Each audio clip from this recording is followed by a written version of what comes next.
Assalamualaikum warahmatullahi wabarakatuh. Selamat pagi, siang, sore, malam semuanya. Hari ini saya akan mempresentasikan materi saya mengenai kekuatan kreatif self dan kompleksitas belajar sikap. Sebelumnya, perkenalkan saya Ildaza Mahira dengan NIM 1907016106 dari Psikologi 6C UIN Wali Songo, Semarang.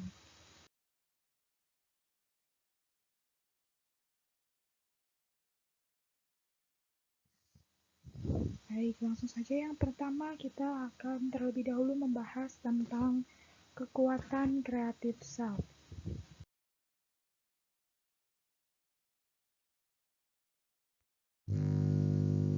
Kekuatan kreatif self merupakan suatu pendapat yang dikemukakan oleh tokoh psikologi individual yakni Alfred Adler. Menurutnya, kekuatan kreatif self sendiri merupakan kekuatan ketiga yang akan sangat menentukan perilaku, penggerak utama, sendi, dan obat mujarab kehidupan setelah kekuatan pertama dan kedua, yakni genetik dan lingkungan. Gen memberi kemampuan tertentu dan lingkungan memberi impresi atau pesan tertentu, yang mana keduanya bersama dengan pengalaman dan interpretasi individu pembangun dari lingkungan tersebut merupakan sebuah fondasi. Diri atau self mencari pengalaman-pengalaman yang akan membantu untuk pemenuhan gaya hidup sang pribadi yang unik. Apabila pengalaman-pengalaman ini tidak ditemukan di dunia, maka diri akan berusaha menciptakannya. Fondasi tersebutlah yang kemudian dijadikan oleh kreatif self untuk membangun sikap terhadap kehidupan dan relasi dengan dunia luar. Oleh karena itu, kekuatan kreatif self dapat diartikan sebagai sarana yang mengolah fakta-fakta dunia dan mentransformasikan fakta-fakta tersebut menjadi kepribadian yang bersifat subjektif, dinamis, menyatu, personal, dan unik. Self kreatif memberi arti kepada kehidupan, menciptakan tujuan maupun sarana untuk mencapainya. Kreatif self sendiri tidak dapat diamati secara langsung atau sulit digambarkan. Kita hanya dapat melihat pengaruh-pengaruhnya, namun kita tidak dapat melihatnya. Kreatif self sendiri merupakan jembatan yang menghubungkan antara stimulus-stimulus yang menerpa seseorang dengan respon-respon yang diberikan seseorang tersebut terhadap stimulus-stimulus itu. Selain itu, kreatif self menurut Adler juga memiliki sifat yang padu, konsisten, dan berdaulat dalam struktur kepribadian.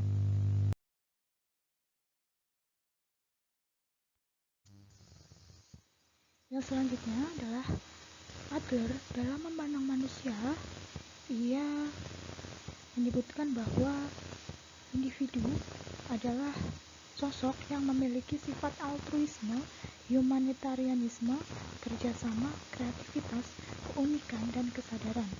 Selain itu, Adler juga menekankan pada keunikan kepribadian, sehingga setiap orang merupakan konfigurasi unik dari motif-motif, sifat-sifat, minat-minat, dan nilai-nilai. Setiap perbuatan yang dilakukan orang membawa corak khas gaya hidupnya sendiri. Lebih dari itu, manusia adalah individu yang sadar akan dirinya sendiri dan mampu merencanakan serta membimbing perbuatan-perbuatannya dan menyadari sepenuhnya arti dari perbuatan-perbuatan tersebut bagi aktualisasi dirinya sendiri. Kemudian Adler berpendapat bahwa setiap orang memiliki kekuatan untuk bebas menciptakan gaya hidupnya sendiri-sendiri. Manusia itu sendiri yang akan bertanggung jawab tentang tentang siapa dirinya dan bagaimana dia bertingkah laku. Manusia mempunyai kekuatan kreatif untuk mengontrol kehidupan dirinya, bertanggung jawab mengenai tujuan finalnya, menentukan cara memperjuangkan mencapai tujuan itu, dan menyumbang pengembangan minat sosial. Kekuatan kreatif self membuat setiap manusia menjadi manusia bebas, bergerak menuju tujuan yang terarah.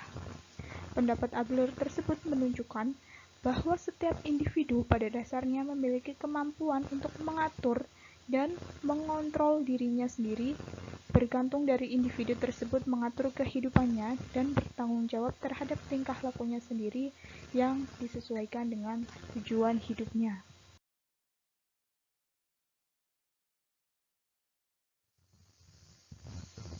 Oke, yang selanjutnya kita akan membahas tentang kompleksitas belajar sikap.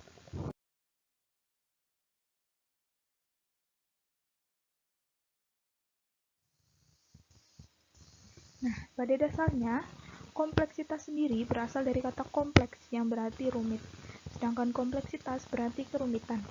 Selain itu, kompleksitas juga dapat diartikan sebagai kualitas yang memungkinkan suatu tersusun dari sejumlah besar unsur yang diatur secara lebih ketat di antara unsur-unsur tersebut.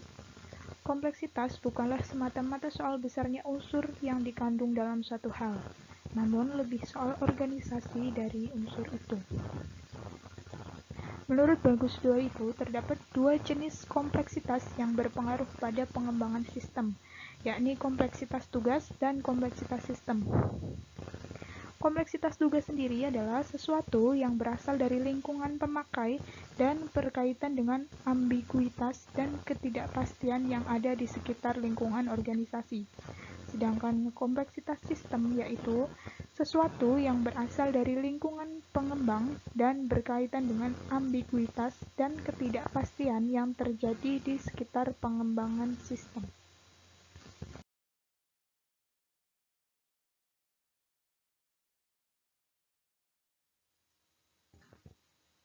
Selanjutnya adalah definisi belajar.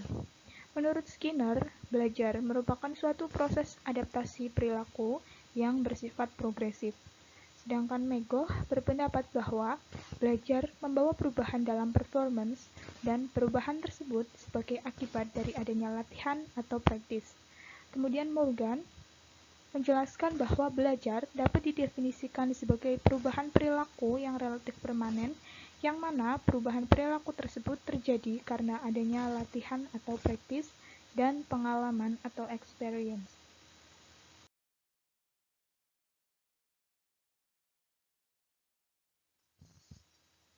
Sehingga dapat disimpulkan bahwa belajar merupakan suatu proses usaha yang dilakukan individu untuk memperoleh suatu perubahan perilaku yang baru secara keseluruhan sebagai hasil pengalaman individu itu sendiri dalam interaksi dengan lingkungannya.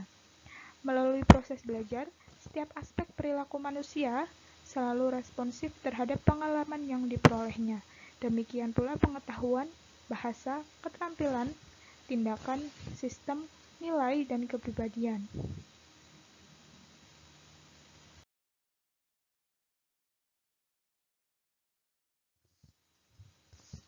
Nah, kemudian, setelah melalui proses belajar, individu akan memperoleh perilaku baru, wawasan baru, maupun pengalaman yang baru. Hal tersebut disebut dengan hasil belajar. Menurut Winkel, hasil belajar dirumuskan sebagai suatu aktivitas mental atau psikis yang berlangsung dalam interaksi aktif dengan lingkungannya yang menghasilkan perubahan-perubahan dalam pengalaman, keterampilan, dan nilai, serta sikap. Kemudian Purwanto menjelaskan bahwa sikap senantiasa mempunyai hubungan tertentu dengan objek. Dengan kata lain, sikap itu terbentuk, dipelajari, atau diubah senantiasa berkenaan dengan suatu objek tertentu yang dapat dirumuskan dengan jelas. Sikap mempunyai segi motivasi dan segi perasaan, sifat alamiah yang membedakan sikap kecakapan atau pengetahuan yang dimiliki orang.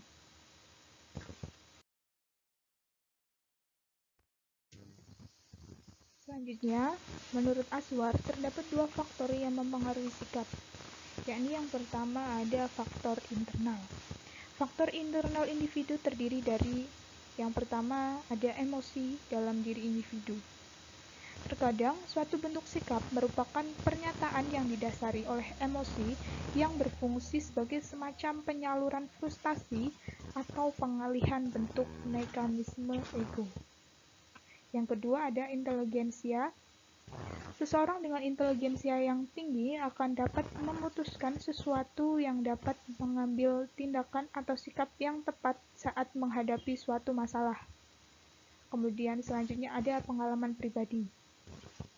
Apa yang telah kita atau sedang kita alami akan ikut membentuk dan mempengaruhi penghayatan kita terhadap stimulasi sosial. Selanjutnya ada kepribadian. Orang dengan kepribadian terbuka akan berbeda dalam mengambil sikap dengan orang yang berkepribadian tertutup saat menghadapi situasi yang sama. Terakhir ada konsep diri. Seseorang yang memiliki konsep diri yang baik akan mengambil sikap yang positif saat menghadapi suatu masalah atau situasi berbeda dengan orang yang memiliki konsep rendah diri.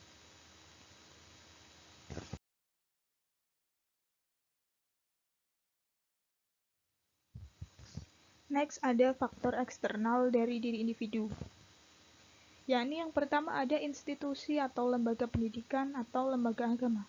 Yang mana lembaga pendidikan serta lembaga agama sebagai suatu sistem mempunyai pengaruh dalam pembentukan sikap dikarenakan keduanya meletakkan dasar pengertian dan konsep moral dari diri individu. Kemudian yang kedua ada kebudayaan. Kebudayaan di mana kita hidup dan didasarkan mempunyai pengaruh yang besar terhadap sikap. Yang ketiga ada lingkungan. Lingkungan yang kondusif di mana masyarakatnya sangat terbuka dan mudah menerima hal-hal baru akan membuat seseorang dapat mengambil sikap positif yang tepat sesuai dengan yang diinginkan. Kemudian selanjutnya ada media massa. Sebagai sarana komunikasi, berbagai bentuk media massa seperti televisi, radio, surat kabar, majalah, dan lain-lain mempunyai pengaruh besar dalam pembentukan opini dan kepercayaan orang. Dalam penyampaian informasi sebagai tugas pokoknya, media massa membawa pula pesan-pesan yang berisi sugesti yang dapat mengarahkan opini seseorang. Kemudian, yang kelima ada orang lain yang dianggap penting. Orang lain di sekitar kita merupakan salah satu komponen sosial yang ikut mempengaruhi sikap kita. Seseorang yang kita anggap penting, seseorang yang kita harapkan persetujuannya bagi setiap gerak tingkah dan pendapat kita, seseorang yang tidak ingin kita kecewakan, atau seseorang yang berarti khusus untuk kita, atau significant others, akan lebih banyak mempengaruhi pembentukan sikap kita terhadap sesuatu. Seorang individu pada umumnya cenderung untuk memiliki sikap orang yang dianggap penting. Kemudian yang terakhir ada situasi. Dua orang yang sedang menghadapi masalah yang sama tetapi dalam situasi yang berbeda, maka sikap yang diambil juga tidak akan sama.